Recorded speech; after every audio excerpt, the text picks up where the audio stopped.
와, 환율 얘기로만 거의 20분 동안 제가 떠들었는데, 와. 근데 지금 시장 자체가 그냥 모든 사람들이 다 행복한 장인 것 같아요. 뭐, MMF를 넣어도 5%를 먹고, 주식이 뭐 저렇게 올랐으니까 이런 장에서 돈을 못 벌었다면은, 문제가 있는 거고. 그리고 저처럼 달러만 갖고 있어도 환율이 막 이렇게 막 올라오니까, 앉아서도 뭐 엄청나게 수익이 난 상태고, 채권 갖고 있으신 분들도, 물리지 않은 분들, 예전에 물리지 않은 분들이라고 하면은 그래도 기준금리 5%대에서 괜찮은 금리를 향유를 하고 있을 거고, 원자재 같은 경우도 어지간히 너무 고점에서 잡지 않았다면은 그래도 어느 정도 괜찮은 정도의 수익이 나고 있을 것 같아요. 그 모든 사람들이 지금은 행복한 시장이어야 되는데, 이상하게도 다 표정들이 다 좋은 것 같지는 않아요. 지금 이제 최고의 화두는 이제 엔비디아인데, 엔비디아 같은 경우에는 모든 사람들이 예상 못하는 가격대까지 지금 온 것 같아요. 월가에는 증권사들도 뭐 5번씩, 6번씩, 7번씩 기본적으로 이렇게 목표 주가를 올렸거든요. 주가가 올라가니까 따라서 목표 주가를 올린 거예요. 왜냐면 목표 주가보다 주가보다 낮은 목표 주가면 이거는 셀이기 때문에 결국에는 계속해서 따라간 거거든요. 어쩔 수 없이 올리기 시작을 한 거죠. 아무도 작년 3월달에 처음 챗GPT가 나왔을 때 엔비디아가 내년쯤이면 시총 1위까지 할 거야 라고 생각했던 사람이 없죠. 뭐 선수들도 이렇게 틀리는데, 개인들도 온전하게 작년부터 뭐 20배 이상 올라온 것 같은데, 엔비디아가 그 수익률을 다 향유한 사람들이 뭐 얼마나 있겠어요. 대부분은 올라가니까 이제 따라 산 사람들 많죠. 작년부터 따라 산 사람도 있고, 올해 이제 따라 산 사람도 있고, 분명 이제 물린 사람도 있을 거고. 근데 대체로 보면 한 2, 30% 수익이 났으니까 팔았다가 또 뛰니까 다시 또 샀다가 팔았다가 이렇게 이런 경우들이 상당히 많을 것 같은데, 그러다가 나중에 이제 막판에 이제 꼭지에 몰리게 되면 이제 손이 안 나가는 거죠. 그런 현상들이 생깁니다. 그리고 얼마 전에 한 10% 이상 빠졌잖아요. 한 140불까지 갔다가 막 110불 때까지 빠진 걸로 제가 기억을 하는데, 한 20% 빠진 건가요, 그러면? 그때 손절을 했다가 다시 좀 올라오니까 다시 사는 사람들도 분명히 있을 거라고 봐요. 제 이 영상 보시는 분들 보면은. 근데 저는 엔비디아가 결국에는 이 AI 붐 같은 경우에는, 그러니까 반도체 붐 같은 경우에는 사이클이라고 봐요. 이게 수주 산업이고, 수주가 영원히 쭉 올라가진 않거든요. 분명히 이제 AI 반도체 같은 경우에도 가격이 내려가는 날이 오게 될 거예요. 그러면 이제 실적에도 영향이 있고 주가도 영향이 있겠죠. 이게 늘 엔비디아라는 주식의 늘 뭐랄까 역사였던 것 같아요. 역사. 공급이 품길 때는 주가가 확 몇 배씩 뛰었다가, 또 어느 정도 재고가 늘어나게 되면 그러면 또 확 빠지게 되고, 반도체 가격도 빠지게 되고, 이러면서 이제 반토막도 계속 자주 났던 그런 종목이었던 것 같고.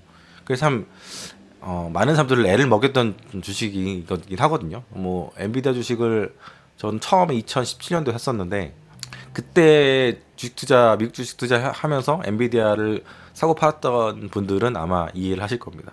그 이후에 이제 작년부터 샀던 분들은 아마 이해 못하는 그런 영역일 것 같고. 그래서 지금 상황에서 저는 주식을 사라면은 엔비디아를 지금 사지는 않을 것 같아요. 좀 괜찮은 조정이 있는 상태에서 들어가면 모르겠는데, 지금은 아닌 것 같고, 오히려 저는 지금 챗 GPT가 품질이 되게 많이 좋아지고 있어요. 저는 사실 챗 GPT를 그렇게 많이 자주 사용하던 사람이 아니었는데, 근래 들어서 조금 사용하고 있는데 되게 괜찮아졌어요. 점점 되게 진화하고 있다는 게 느껴지긴 하거든요. 예를 들어서 제가 이제 차를 이번 남미 여행이 끝나면 차를 여기다가 이제 폐차를 하고 한국에 돌아올 거 아니에요. 그래서 좀 이따가 나올 텐데, 한국에서 차를 이렇게 사서 블라디보스크로 배를 보내가지고 시베리아를 횡단할 생각도 했었는데, 다른 방법으로 조지아라는 나라가 있어요. 유럽의 동쪽에. 거기서 차를 사서, 거기가 이제 차값이 좀 싸거든요. 전 세계의 중고차들이 모이는 곳이기도 하고, 또 중고차를 고치는 능력도 굉장히 탁월한, 러시아 시대 때부터 메케닉들이 굉장히 활발하게 있었던 그런 동네인데, 세금도 좀 낮은 편이기도 하고. 그래서 조지아에서 차를 사서 거기서 차를 이제 캠핑카처럼 만들어야 될 거 아니에요. 뭐 제가 뭐 레인지로버를 사든 뭐 지프를 사든 뭘 사든 그 안쪽을 뭐 배터리도 집어넣고, 뭐 등도 안에도 달고 잘 수 있게 또 이렇게 침대도 마련을 하려면 캠핑카로 만들어야 되는데, 캠핑카로 제가 이렇게 뭐 목재를 사가지고 막 이렇게 하는 건 너무 번거롭고 시간이 많이 걸리고. 그래서 이제 캠핑카를 만들어주는 업체가 없을까, 그거를 물어봤어요. 조지아에서 내 차를 캠핑카로 만들어줄 수 있는 업체를 알아봐줘라고 물어보니까, 와, 5개 업체를 쫙 깔아주더라고요. 그래서 와, 예전에는 그런 거 못 찾았거든요. 제 한국말도 잘 못 알아듣고 있었는데 지금 한국말 듣는 능력도 굉장히 좋아진 것 같고 점점 더 진화한 게 느껴져서 예전 같은 경우였으면 구글에다가 쳐가지고 막 힘들게 막 찾아야 되는데 뭐 광고도 섞여 있고 뭐 그러잖아요. 그래서 네이버를 잘 안 이용하는 이유 중 하나인데 그래서 막 또 그 수많은 그 정보 검색의 결과에서부터 제가 막 하나하나 다 찾아야 된단 말이에요.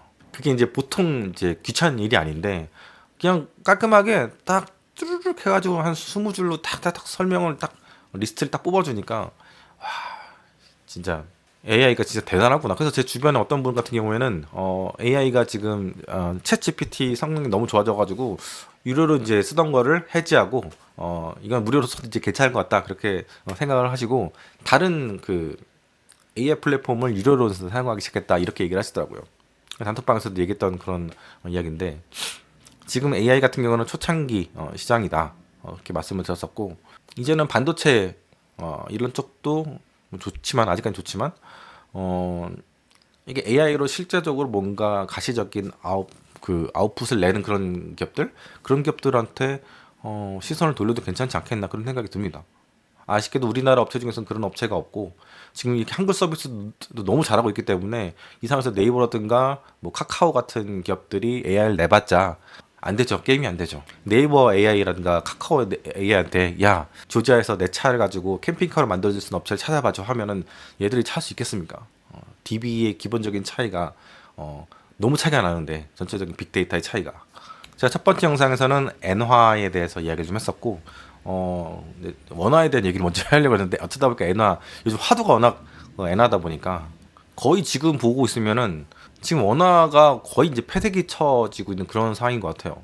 동남아 통화들에 비해서도 굉장히 안 좋았고 멕시코한테는 완전히 추월을 당했었고 제가 말씀을 이전 영상에서 말씀 많이 들었었는데 한국이라는 나라가 부존 자원이 없는 상태에서 여러분들 뭔가 이렇게 환율을 유지를 하려면 뭘 해야겠습니까? 사학개미들이 엄청나게 미국 주식 투자 잘해가지고 벌어온 돈 이거 가지고 환율이 이렇게 뭐 강세가 되거나 워낙 강세가 되거나 그럴 가능성들은 별로 없어요. 이 규모가 워낙 작기 때문에 뭐 150조 정도 주식 갖고 있다 하는데 이거 안 되거든요. 삼성전자가 1년에 돈 잘 벌 때 막 70조씩 벌고 우역 흑자가 났었거든요. 그거에 비하면 이제 원금이 150조면은 이거 가지고 뭔가 가시적으로 원화라는 통화의 강세를 유발하기에는 좀 역부족인 게 사실이죠. 그러니까 결국에는 그거예요. 결국에는 수출을 잘해서 흑자를 많이 내야지 한국이라는 나라가 원화의 가치를 잘 유지할 수가 있는 거죠. 비싼 원화, 강한 원화를 우리가 유지할 수 있는 건데 그게 지금 안 되고 있는 상황이에요. 우리나라 이제 수출 품목 큰 거 보면은 반도체가 제일 크고 그 다음에 자동차 그리고 석유화학 그리고 조선 뭐 이런 쪽들이잖아요. 그러니까 조선이랑 석유화학은 뭐 중국한테 이제 뭐 밀린 지가 오래됐고 뭐 전 세계적으로 캐파 조선 그 배를 만들 수 있는 캐파 자체가 중국이 50%예요.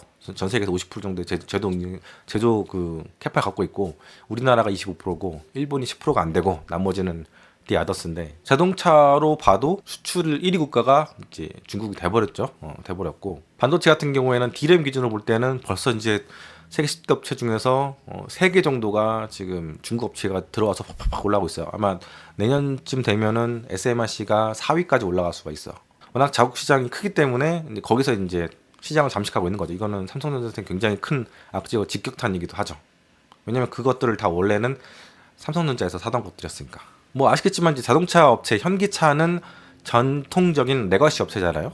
얘네들이 뭐 전기차로 전 세계를 선도하거나 뭐 이런 쪽은 아니니까 생산량 자체도 몇십만 대 수준으로 작은데 그에 비해서 전기차를 BYD 같은 경우는 300만 대 이상 생산하고 있고 테슬라도 200만 대 이상 생산을 하고 있죠. 그에 비하면 너무 한 10분의 1 정도 수준으로 전기차를 생산하고 있기 때문에 현기차는 글로벌리 전기차 업체 중에서 그 리더격은 아니다.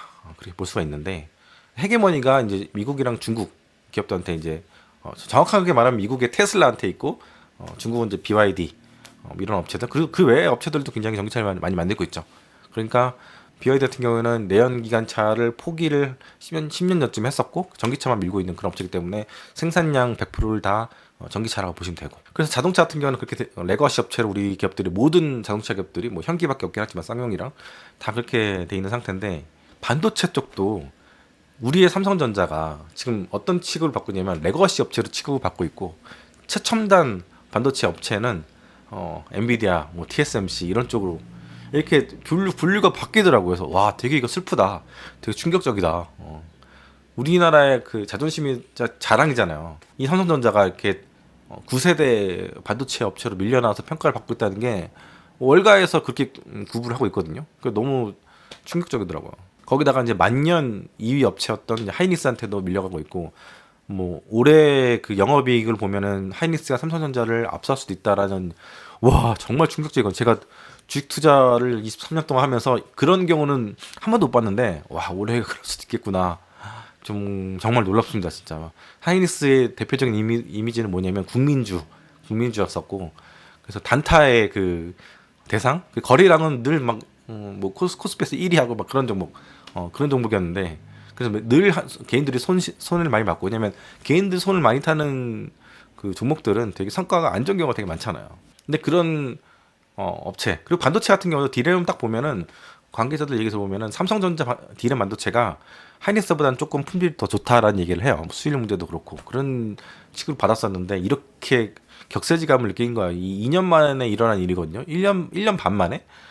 엄청난 일이죠, 진짜. 진짜 주식시장이라는 게 이런 측면에서 볼 때는 진짜 어려운 것 같아요. 그러니까 그 월가의 전문가들도 엔비디아 주가를 그렇게 계속해서 틀려서 목표 주가를 올려온 거긴 하죠. 아무튼 이렇게 뭐 기존에 했던 그 조선이라든가 화학도 그렇고, 이렇게 자동차랑 반도체 업체까지 모두 다 레거시 업체, 그러니까 9세대 업체로 이렇게 평가를 받는다면 투자 매력도락이 상당히 떨어지게 되는 거죠. 이게 모든 산업군들의 경쟁력을 잃어가는 거거든요. 올해 들어서 보면은 원화가 동남아 통화들한테도 밀리고 있잖아요. 사실 올해뿐만 아니라 작년에도 그랬었어요. 작년에도 야 바트화, 제가 태국에 있었으니까 재작년에 바트화보다도 되게 약해지고 있고, 그리고 인도네시아보다도 약해지는 그런 상황이더라고요. 물론 이제 작년 재작년 같은 경우에는 태국이 이제 관광을 다시 빗장을 열면서 좋아진 측면도 있고, 인도네시아도 뭐 니켈이라든가 여러 가지 원자재, 뭐 농산물 이런 것들 가격이 올라오니까 좀 좋아진 측면도 있긴 했었는데, 아무튼간에 막 축구도 막 동남아 팀한테 지고 막 말레이시아한테 졌나 인도네시아한테 졌나, 야 이게 진짜 이럴 수가 있는 겁니까? 뭐 축구 때문에 그런 건 아니겠지만, 이 환율, 달러 원 환율 같은 경우에 이렇게 1,400원대 후반까지 오게 된 거고, 이제 1,400원대 제가 노래를 불렀잖아요. 이거 진짜 위험하다. 1,400원대까지 온 것 같고, 이미 사실 1,150원대에서 지금까지 20% 이상 올라와서 25% 정도 올라와서 1,400원대로 간 것 자체가 문제가 많은 거고, 그리고 코스피 같은 경우에도 3,400에서 고점 찍고 2,700 뭐 이 정도 수준이 계속 평균이었잖아요. 근래에서 2,800이 살짝 올라오긴 했지만, 어떤 분들은 막 3,100 간다 막 이런 얘기를 하고 있는 것 같은데, 아무튼간에 돈을 잘 벌어야지 3,100을 가져. 지금 이 상황이 그런 상황이 아니잖아요. 3,400에서 2,700으로 떨어진 것도 700포인트가 빠진 거잖아요. 700포인트면은 20% 이상 빠진 상태고, 환율은 30% 이상 빠진 상태이기 때문에 엄청나게 한국 주식이 싸 보이긴 하겠죠. 그렇죠? 환율에서 20% 정도가 빠졌고, 그리고 지수 자체도 20%가 빠졌잖아요. 그러면 한 40% 빠진 거잖아요. 외국인이 볼 때는 거의 반토막 수준으로 코스피가 빠진 걸 텐데, 야 지금 사면 너무 좋은 거죠. 너무 싸 보이는 거지. 근데 외국인들이 한국 주식 들어옵니까? 안 들어오죠. 잠깐 2,500대 들어왔다가 700대 팔고 왔다 갔다, 이게 그냥 가두리 양식처럼 갖고 노는 정도 수준? 이 정도 수준밖에 안 되는 거예요. 거의 이제 너무, 너무 패대기 치고 너무 우리나라 시장을 가지고 노는 것 같아요. 원래도 뭐 글로벌 A팀기라고 막 그런 얘기 있었긴 했지만, 참 코스피 보면은 너무 슬픕니다 진짜. 그래서 제가 코스피 코스닥 하지 마시라고 그렇게 얘기를 계속 들었던 거예요. 그냥 미국 주식 하시라고 2년 전부터 그렇게, 2년 전에 2022년 5월 때 태국에 있을 때부터 계속해서 말씀을 드렸던 거고, 조정장이 오더라도 일단 돈은 미국으로 보내놔라, 그 얘기를 계속했던 거고, 삼성전자 하지 말고 애플 사라, 이렇게 얘기를 드렸던 겁니다. 애플 이야기가 나와서 말인데, 제가 애플 팔고 나서부터 한 10%가 더 올라왔어요. 그래서 저는 뭐 먹을 만큼 먹었다, 그렇게 생각합니다. 뭐 어차피 뭐 무릎에 사서 어깨에서 파는 거니까, 주식이라는 게 고점에서 팔면 최고긴 하지만, 작년 1년 동안에 애플이 헛발질을 했던 거 생각하면 나쁘지 않다, 그렇게 보고 있고, 요즘 들어서 이제 구루로 많이 이제 회자가 되고 있는 조지 소로스의 오르팔 같은 사람, 왼팔인지 오른팔인지 모르겠지만, 드렁켄 밀러 같은 경우에도 900불대에서 엔비디아를 팔았지만, 지금 더 많이 올랐죠. 130불? 그 스플릿 하고 나서부터 거의 이제 30% 이상을 날려먹은 거죠. 못 먹은 거죠. 근데 그렇다고 해서 드렁켄 밀러가 실패한 투자자인가?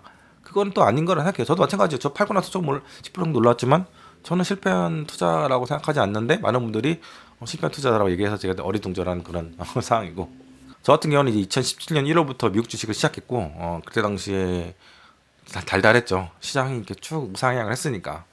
물론 중간에 2018년도에 무역 전쟁이 있었기 때문에 그때 당시 좀 이렇게 뭐랄까 조정이 있긴 했었지만 그건 이제 기간 조정 같은 그런 측면이 있었고 워낙 많이 올랐었기 때문에 그리고 팬데믹 때는 제가 빅스를 갖고 있었고 티빅스를 갖고 있었고, 여러분들이 코스피 코스닥에서 계속해서 깨지고 그럴 때 저는 미국 주식을 하면서도 되게 쉽게 주식을 했었는데 수익을 되게 쉽게 봤죠. 사면 올라갔어요. 그 당시에는 2017년 뭐 19년 20년 그때 뭐 2020년 초에는 2월 달이었죠. 천슬라도 있었고, 저는 이제 미국 주식을 하면서 어떤 느낌이었냐면은 2년만 내가 일찍 시작했으면 2017년 1월이 아니라 2015년 1월에 시작을 했다면 그때 당시부터 이제 우리나라가 해외 주식의 문이 열리기 시작했었거든요. 왜냐면은 그때 당시 이제 성강통, 후강통 이런 것들이 시작이 됐었고 증권사들이 해외 주식을 좀 편하게 할 수 있게 여러 가지 그 시스템을 구축하고 오픈했었어요. 2015년도쯤에 특히 이제 중국 주식을 위주로 해서 많이 오픈했었고 리서치도 보강을 했었고 환전이라든가 뭐 그 MTS 우리 폰으로 하는 MTS UI도 굉장히 쓰기 편하게 개선을 했었고, 근데 막상 2015년도에 오픈했을 때는 사람들이 많이 안 했어요. 그리고 직원들도 2015년도에 딱 오픈을 했지만 미국 주식이라든가 중국 주식에 대해서 많이 몰랐어요.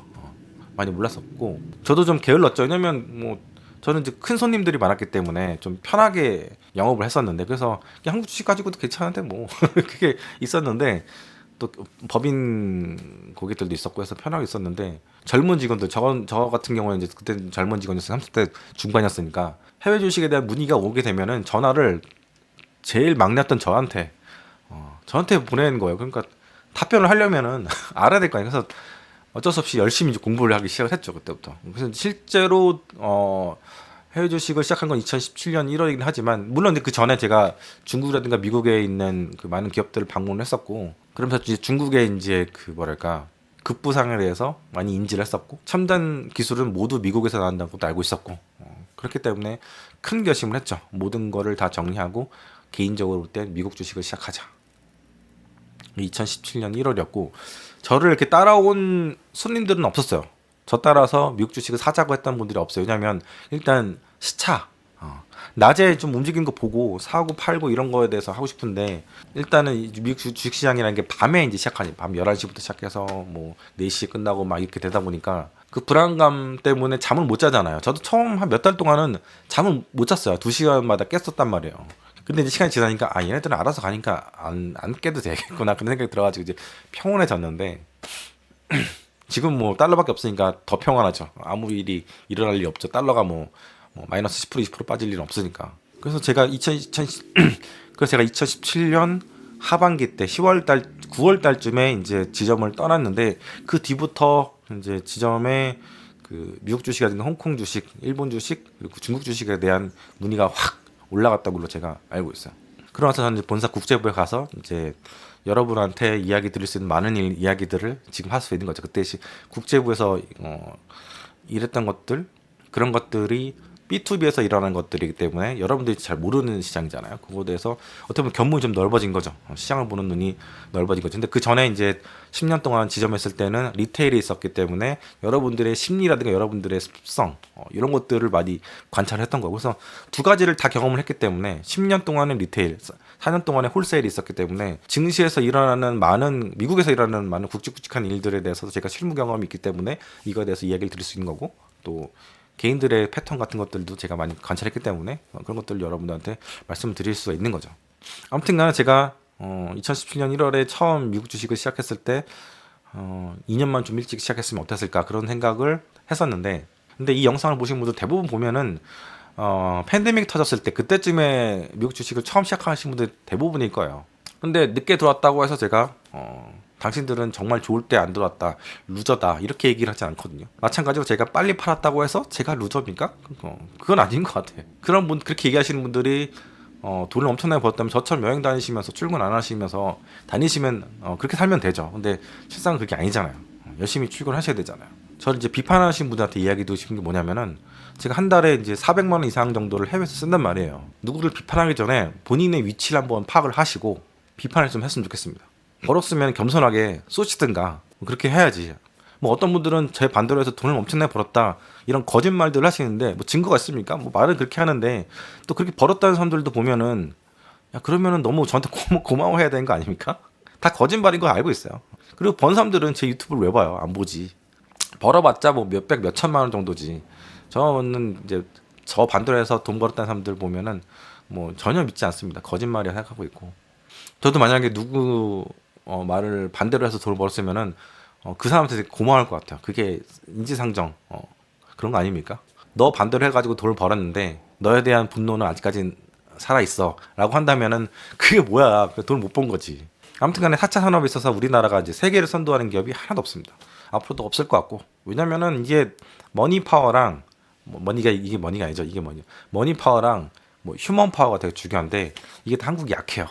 제가 몇 년 전부터 한국이 두뇌 순 유출국이다라는 통계를 이제 계속 봐왔었거든요. 특히 미국에서 이제 석박받은 분들이 미국에 이제 놀러 왔는 비율이 되게 높아지고 있다.